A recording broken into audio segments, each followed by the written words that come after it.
Today on episode number 104 of the podcast, we're sharing some stories from emotional times in our lives.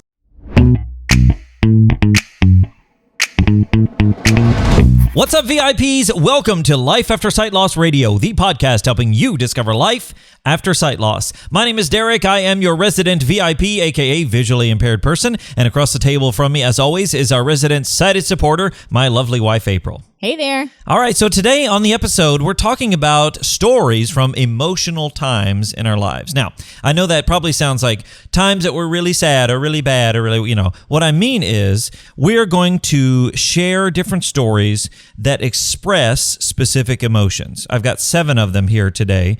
This actually came from a blog post I did years ago. Actually, maybe it was an episode I did years ago. I don't know. They're all blurred together. Anyway, so I've got 7 different emotions or moments where we experience things, and we're going to share some stories. Some of them are the same, some of them are different, but that way you can kind of see from our own life how we express or how we experience the different things that go on when it comes to different emotions. So let's go ahead and jump right into the first one. This is grateful, when we feel grateful. My friend, I went to college with him. His name is Jason. He's probably not listening to this, but if he ever does, shout out to Jason. We went to college together. Actually, we went to high school together. Yep. And we worked at a theme park together doing entertainment. And then when we went to college, we were roommates. And I tell you what, that was a really tough time in my life. I was really sort of slipping into depression. It was not great. And he was such a good friend. He would go out of his way to pick me up for things, take me to things. I remember I got a part in a play, and he organized all of the cast to come in and record the whole script. He read my part, and then the cast read their parts, so that my part wasn't like inflected, by an actor. He just read it really boring. But he organized that so that I could listen to it and learn my part.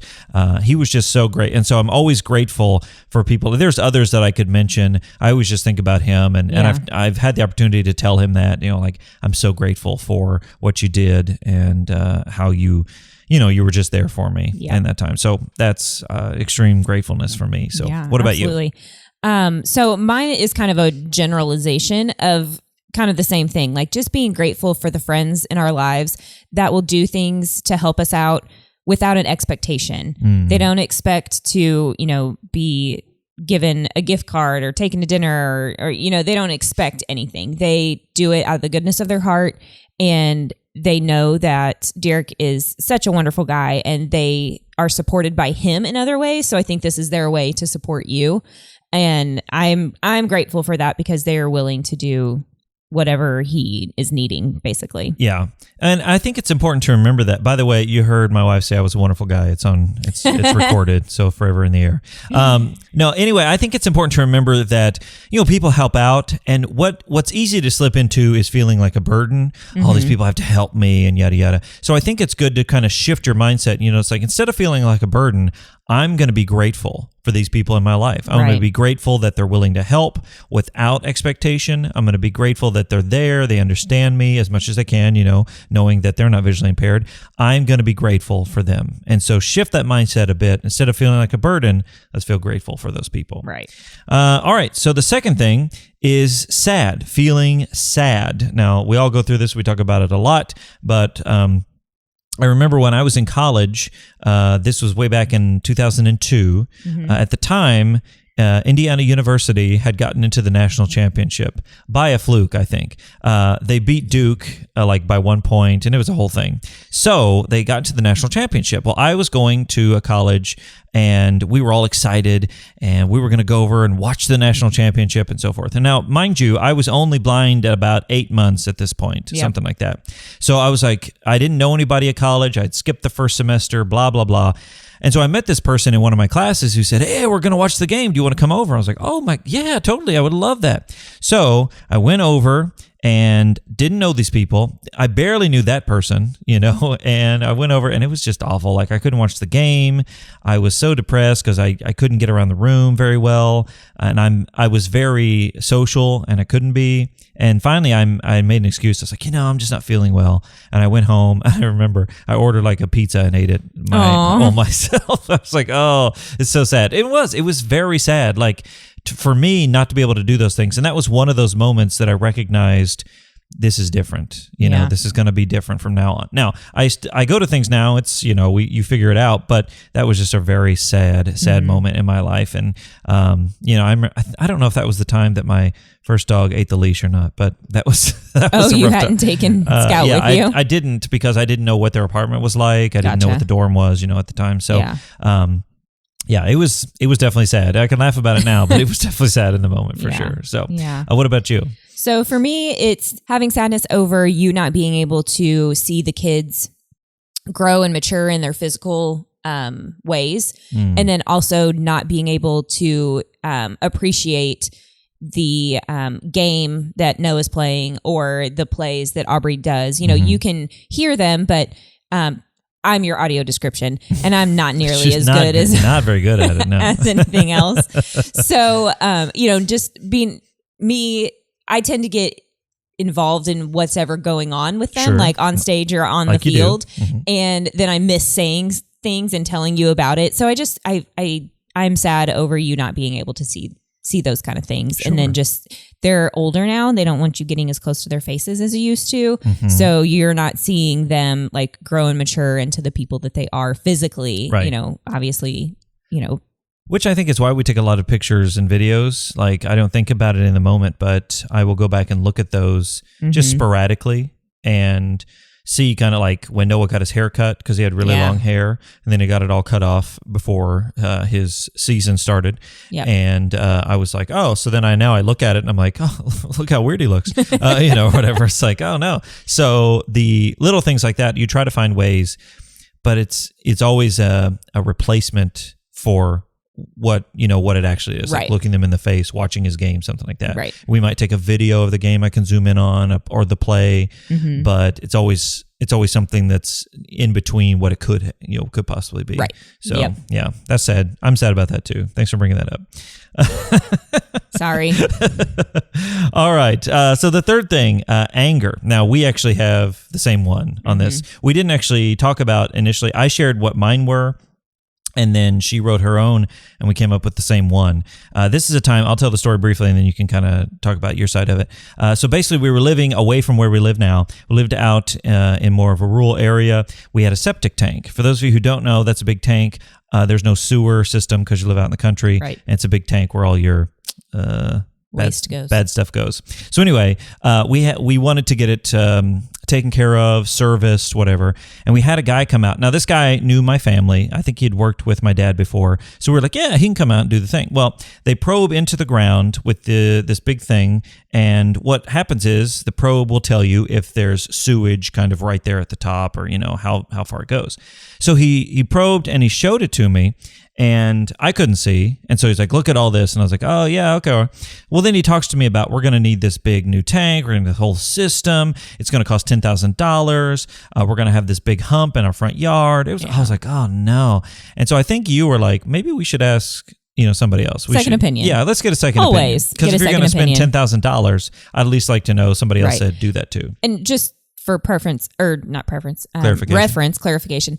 I was not there. I know I was working nights at the time. Was I sleeping? You probably were sleeping. I feel like I was either sleeping or maybe in the shower, like getting ready to go to work or something like that when they came out. So. Yeah, and those are one of those things like, and we've learned now, and it's just the way it is, and it's not good or bad. But if there's something that we need somebody to physically see, you just have to be there. Yeah. You know? Oh, yeah. And this story has taught us that. Yep. It's nothing bad. It's not because I'm a terrible person and I'm so sad or what. It's just like, well, we need you to see this, and so I need you to be there. So anyway, we have a second guy come out, and he does the same thing. He probes into the ground, and because I told him, you know, what was happening before, and he's like, there's no sewage here. And I'm like, what do you mean? He's like, yeah. I'm like, oh, is there like, probe over here, do it over here. He's like, and he did it. I think you were there when he did it. I think so. And he did it lots of places. And he's like, this is not, you know, that guy lied to you. Like straight up lied to your face. And I was like, oh my, are you kidding me? And again, it wasn't just that he lied to my face. He knew my family. It was a whole thing. Right. He took advantage of the fact that I couldn't see. That's exactly what he did. There was no way around it. He said, look at the stuff on this. And I was like, yeah. And of course he knew then, aha, I got him. He can't see Right. this. And so he clearly took advantage of my sight loss. And so that guy, we ended up, he came out, he's like, I don't really have to do anything, but we had him do, some maintenance or whatever. Cause I was like, give this guy some money cause he's a good dude. But yeah, he was great. And we talked, I think his wife helped him, and she was like, oh, we heard it's so bad. They were so nice. And so it's just that moment of like, how dare you take advantage Right. of me as a blind person. Yep. And that was one of my first experiences, probably one of the very few where I feel like I've gotten really taken advantage of in that situation. I mean, luckily we didn't, spend the money and put in this mound system and all of the things. Like we did get a second opinion. But yeah, that just made me so very angry and just, I don't know. It hurt because someone would take advantage of you. Someone would try to use your disability for their advantage. Like that is just appalling to me. Yes, very appalling. Absolutely. I mean, I don't think about it regularly anymore. I mean, it's been years really since I've probably thought about it, but even now talking about it, it just brings up those emotions. I'm just like, I just cannot believe someone would do this. I want to choke you. Yeah. Yes, absolutely. And it's awful. I mean, there's certain things about discrimination where, people say, oh, I didn't get the job because I was discriminated against or something like that. And that's one thing. But it's seemingly this person did that to further something for himself. Yeah. To make money, to, He's being whatever. selfish. Yeah. And it's like, oh, that's so yucky. But here's the thing. We all have yuckiness at times because we're imperfect people. Right. So it's important to remember that. But man, that moment, that was, like you said, it still brings up the like, Yes. and talking about all these stories, like I remember when I was sad, I remember when I was this, it brings up those emotions and you're like, oh, we're going to have to go detox after this episode. All right. So then number 4, we've got fearful. When I was afraid. So my story is when I went to get my first guide dog, whose name was Scout. I don't think I've talked a lot about him on the channel. He was a yellow lab. He was great. He was wonderful. He was a great first guide dog. Like if you wanted a guide dog as your first one, it was him. But I remember I was 18. I just lost my sight a few months before that. 9/11 had, because I lost my sight in 2001. Yep. And so 9/11 had just happened and I flew in November. So 2 months after that, almost to the day. I think I left like the 17th or something. So it was almost 2 months and there was just a lot of stuff going on. I'd never flown alone. I hadn't flown since I was like 4 anyway. And so it was just so fearful. Like I'd never met, I don't think hardly any other blind people. I didn't know what was going to happen. I was so scared thinking that not only of going and being by myself, that's scary in and of itself, but like, what is this going to mean for my life, as a whole?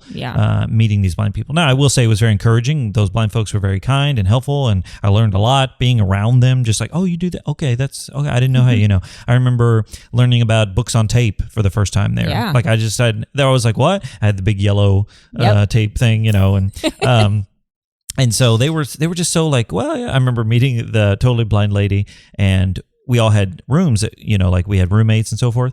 And I'd go into her room and I'd say like, oh, do you want me to turn the light on? And she's like, what for? I was like, oh, I guess, yeah, I don't know, and it's those things that, visually impaired people now would be like, how dare you not know to turn the light on and off? It's like, I didn't know. Yeah. I remember that's an episode of Frasier. We watch that all the time. And James Earl Jones is on the show as a blind person and Frasier's leaving his room. It's like, do you want me light on or off? And his character says, surprise me, So, but anyway, being there, all the things, it was very fearful. So what about you? I know you have something similar. So mine is going to get Koa, which is your guide dog now.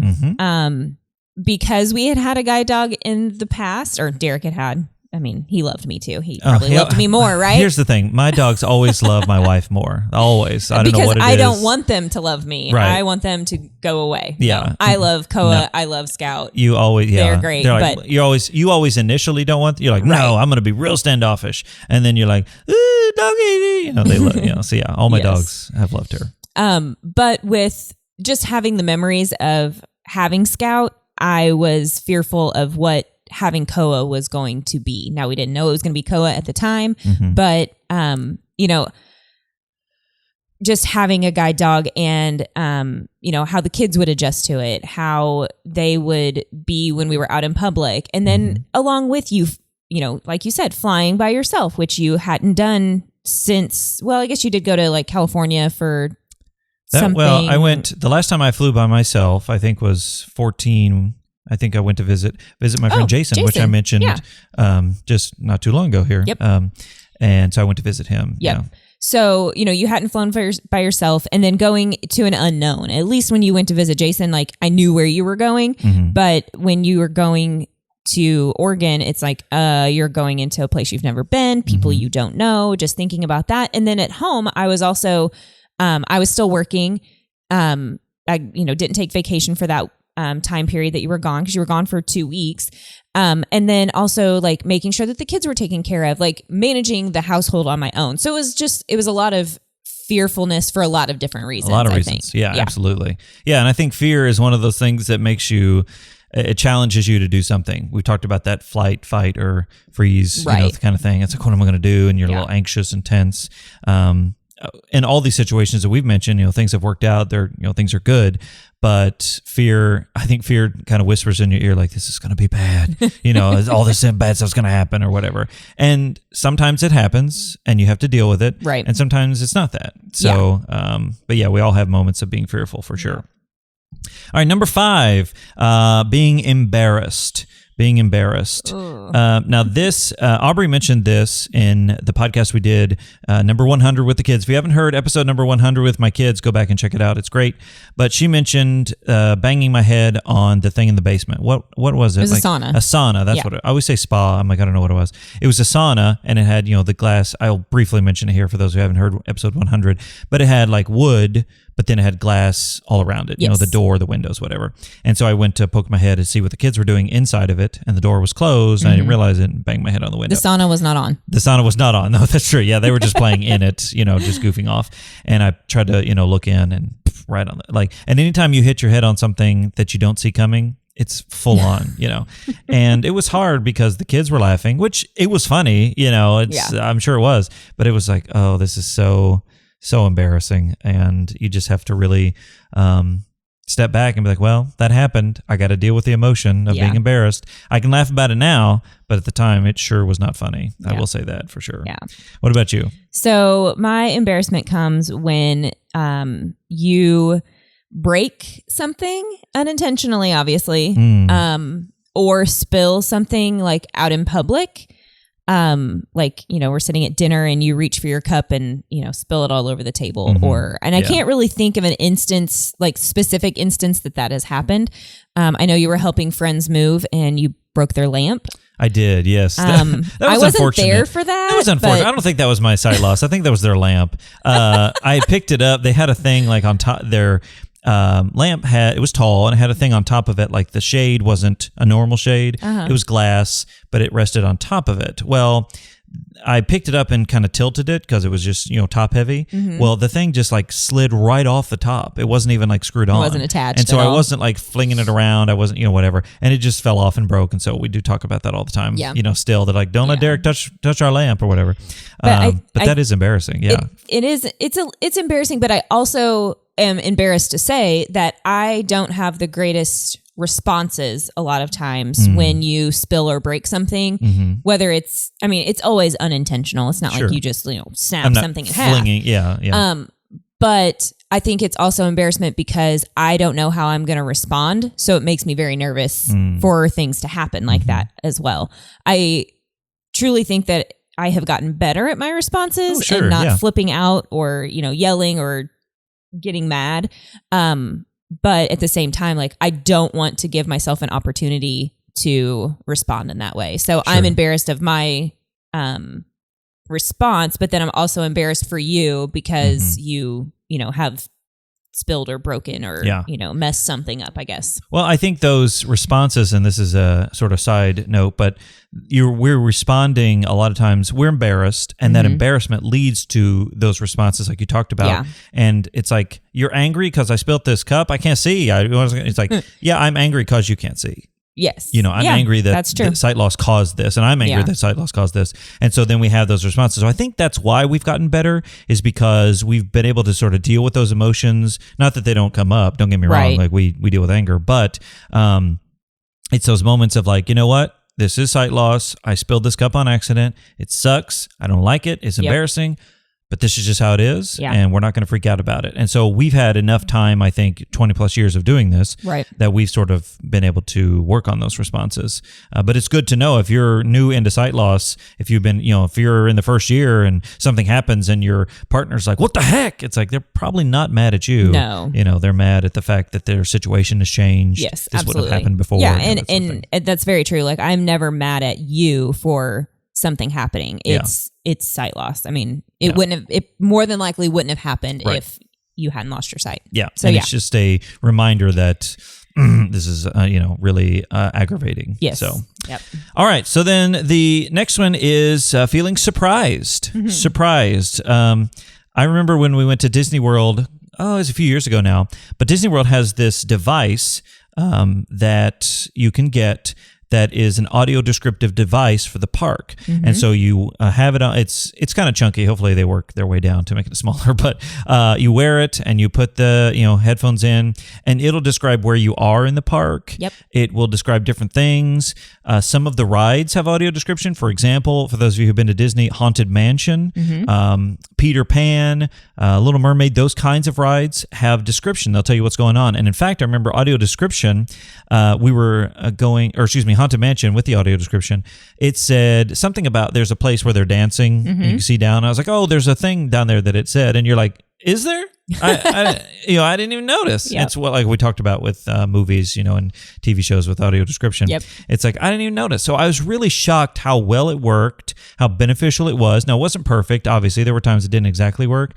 And it was cumbersome having a headphone sticking in my ear the whole day. Yeah. But it was like, I could tell where we were in the park, like, because it would be like, bing, and it would tell you where you're entering and exiting and things like that. So that was always neat. But I was just really surprised. I don't know why, like Disney tries to make everything great all the time. Not that they can, but it was just like, wow, this is so cool. They really thought about me in this moment, Right. and that was really neat. So being surprised, it was great. What about you? So mine has to do with audio description as well. I love it when we go back and watch a TV show or a movie that was made, in the early 2000s, 90s, even into the 80s sometimes. We're currently watching Friends, which I think we've talked about like in the last episode. Yeah. And it has audio description. And I just think that's great that they have gone back and made the effort to go back and add audio description into some of the classic TV shows and movies, and even some that aren't so classics as well. Sure. I mean, just things that are, I don't know, nostalgic and something you would want to watch again. And, all of the Disney movies, Disney again, I absolutely love Disney. Yeah, we're Disney Yes. folks for sure. All of the Disney movies on Disney Plus have audio description in them now. Even like, I'm pretty sure even like Snow White, the very first Disney, full-length animated cartoon. We haven't checked them all, but so many of them. Yes. Yeah, like all the Star Wars movies I know have audio description. Yep. And All the Marvel movies do. They're going, So- it's a huge win when it's like, let's check. Because a lot of times you check and like, nah, it doesn't have it. But then when you check and you're like, oh, it does? Like it's, and again, the implementation sometimes is a little odd because they didn't plan for that, Right. But it's always so great whenever it's like, this, kind of that surprise of like, oh, I'm part of this. Yeah. That sort of thing. Yeah. So if you can't tell, we love audio description in this house for sure.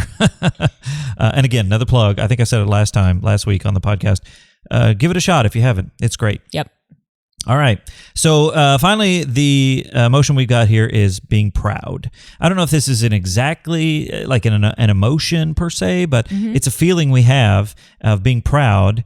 And I've got a couple of things here. One is when I do something I didn't think I could do, or I thought was going to be way too challenging, and I overcome it and I do it. That's always a great feeling. Yeah. But then when I feel like when my life has an impact in a positive way on somebody else. So for example, with stuff we do here, stuff I do in my job or helping people, counseling people, things like that. It's like anytime that they're like, Derek, thank you so much for this. This happened and I thought about this and it really was impactful. I'm like, oh, I'm so proud that our lives can have a positive impact on somebody else in whatever way that may be. Yep. So what about you?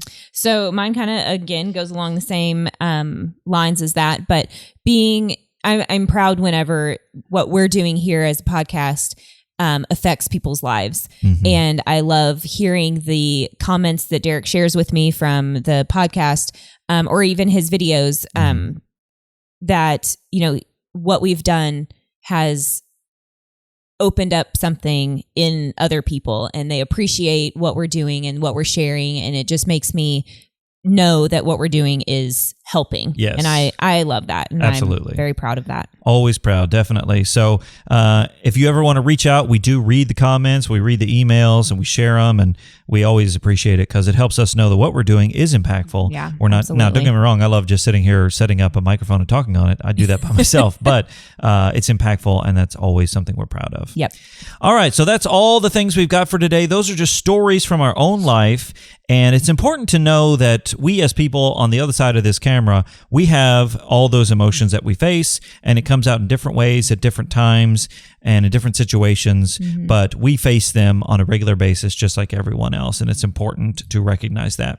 So our question for you today is this: what's a story that you have from one of these emotions that we shared today? Something about being grateful or sad or angry or any other such thing. I would love to hear about it. If you're watching the video, you can leave a comment down below, and if you're listening, of course, you can always send an email to lifeaftersightloss@gmail.com. All right. Before we get to our quote of the week, we've got a few housekeeping items for you. If you're watching us on YouTube, make sure to give us a big thumbs up and hit the subscribe Try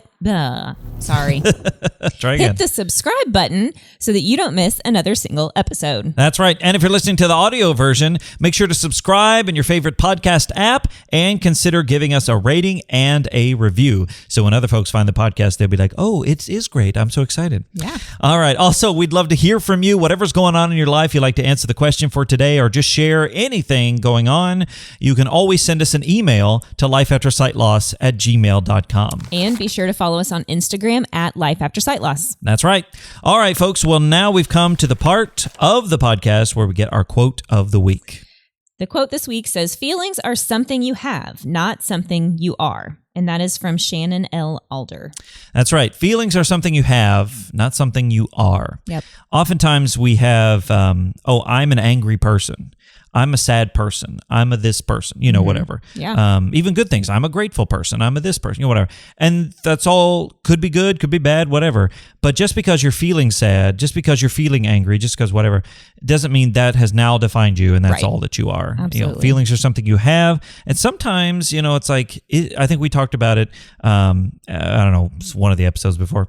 I think we talked about how, sometimes it's like, I'm having this feeling. Is everyone else around me having this feeling? Am I the only one? If that's the case, what does that mean about me? What does that mean about the situation? It's just a tool to help tell you things. So yeah, definitely things you have that you need to be aware of, but it doesn't have to define you. Right. All right, folks. Well, that wraps it up for us this week. We want to thank you so much for listening wherever you are. And until next time, remember that sight loss isn't the end. It's just the beginning. My name's Derek. And I'm April. And we'll see you in the next one. One.